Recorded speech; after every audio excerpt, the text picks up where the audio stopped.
pertama. Yang kedua, sholat tidak khusyuk,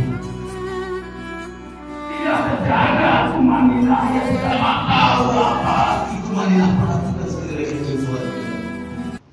Rasulullah SAW pernah menyuruh seseorang yang melakukan sholat, dia mengatakan ulangi sholat kau sholat. Ini 3 kali dilakukan oleh Rasulullah dan kau belum sholat. Maka Rasulullah bersabda, ketika kau berdiri sholat, ucapkan takbir, lalu bacalah surah-surah di dalam Al-Quranul Karim. Lalu engkau ruku. Hingga engkau merasa tenang. Ini yang dinamakan tumanina. Lakukan ruku dalam keadaan tenang sejenak. Lalu engkau berdiri, tegakkan kepalamu. Lalu setelah itu engkau sujud.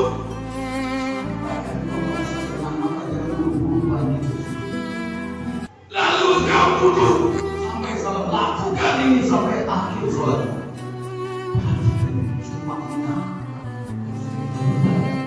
Jangan lupa kita kalau ada tenang hati, kalau kita tenang kita konsentrasi dulu sholat.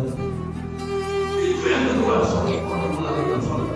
Yang ketiga hanya sekalian, tidak melakukan sholat berjamaah di masjid. Bukan berarti kita harus sholat.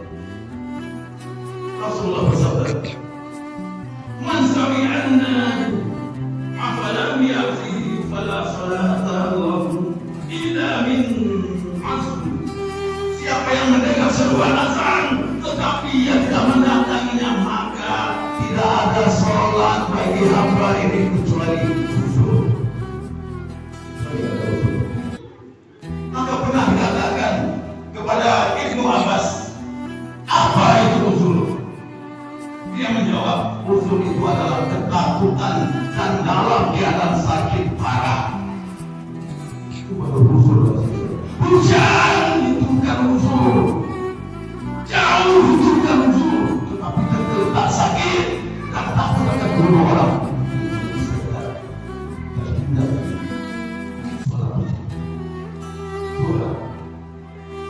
Dalam sebuah tarikh dari hadis riwayat Muslim dari Abu Hurairah bahwa Nabi didatangi oleh seorang buta.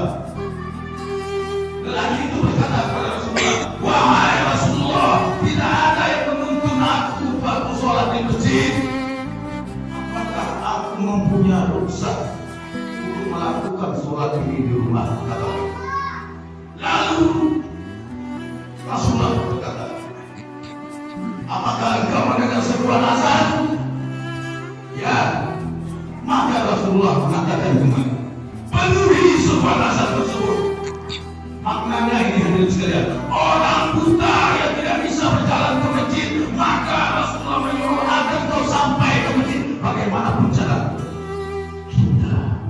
Kita orang yang tidak mempunyai cacat fisik, kenapa kita harus tidak melakukan sholat berjamaah di masjid? Sudah cuma yang mengenal Allah Subhanahu wa Ta'ala. Jadi berdasarkan hadis-hadis sahih ini, sholat berjamaah ini merupakan kewajiban bagi setiap laki-laki dan hukumnya adalah sunnah muakkadah. Bagi orang yang meninggalkan sholat berjamaah,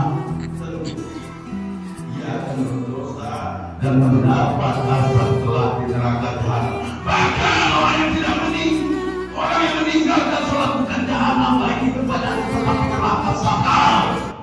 Maka lebih parah daripada jahanam itu mereka yang tidak sholat. Maka Allah melakukan berdoa. Aku buka wihasa, astagfirullah masih walakum, innahu ghafurur rahim.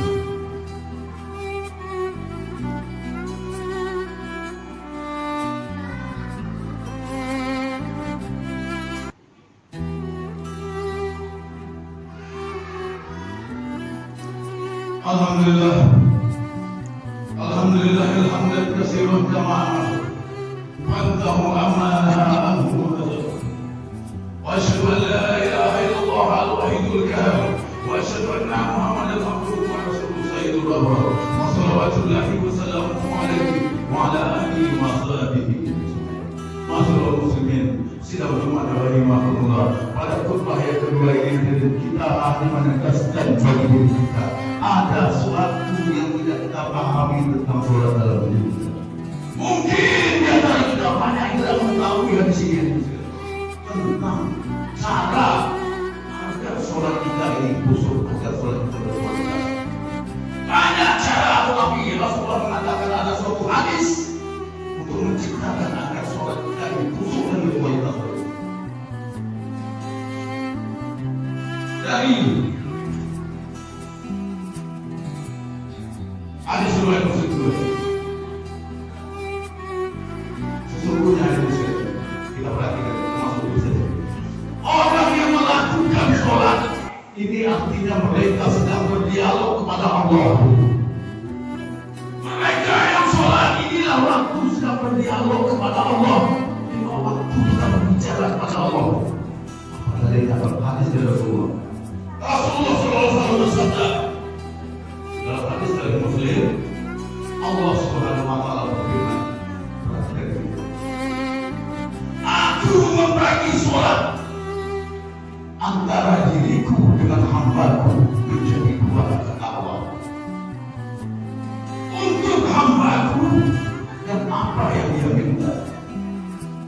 Apabila hambaku membaca Alhamdulillahirabbil alamin, segala puji bagi Allah Tuhan semesta alam, maka Allah menjawab bagi saya, hamidani abdi, hambaku telah memujiku, kata Allah. Apabila hambaku membaca Ar-Rahmanir Rahim, yang maha berkasih lagi maha penyayang, maka Allah akan menjawab, asa alayya abdi, hambaku telah memujiku, kata Allah. Apabila hambaku membaca Maliki Yaumiddin, yang mempunyai hari kemudian, maka Allah menjawab, najjadani abdi, hambaku telah mengakukanku. Apabila hambaku membaca Iyyaka na'budu wa iyyaka nasta'in, hanya kepada Engkau aku menyembah, hanya kepada Engkau aku minta tolong, maka Allah menjawab, ini antara diriku dan hambaku dan untuk apa yang dia minta. Apabila hambaku membaca ihdinas siratal mustaqim, siratal ladzina an'amta 'alaihim ghairil maghdubi 'alaihim waladdallin, amin, maka Allah berfirman, ini milik hambaku, untuk hambaku sesuai yang dia minta. Jalan yang baik, jalan yang lurus menuju surga Allah, Allah akan berikan. Jangan sia-siakan sholat ini. Perhatikan, mari kita belajar. Mari kita belajar khusyuk hati dan pikiran kita. Fokus pada ayat-ayat yang kita baca, khususnya Al-Fatihah. Karena ini waktu kita berdialog dengan Allah Subhanahu wa taala. Akankah kita sia-siakan kita berdialog dengan Tuhan kita?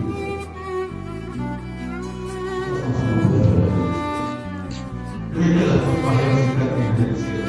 Semoga dapat menjadi pelajaran untuk kita bersama agar mewujudkan sholat kita akan menjadi oleh Allah Subhanahu wa taala. Inna Allah wa malaikatahu yusholluna 'alan nabi.